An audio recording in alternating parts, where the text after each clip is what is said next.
Hello everyone, glad to see you on my new YouTube video about Bybit today. I would like to tell you about how to delete a sub account on Bybit.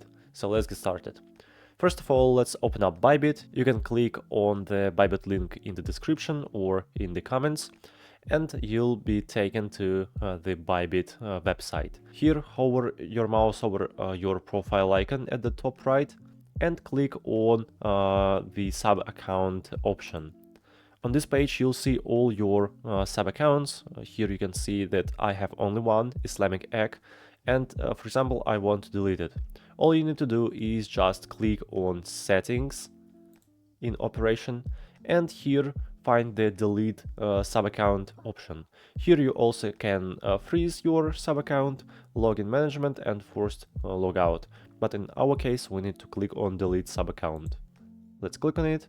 Are you sure that you want to delete the sub account? Just confirm it. And here you need to type your Google verification code. Click on the confirm button and successfully delete it. So this is how you can easily delete a sub account on Bybit. I think this video was helpful for you. Please subscribe and like. Thank you so much. Goodbye.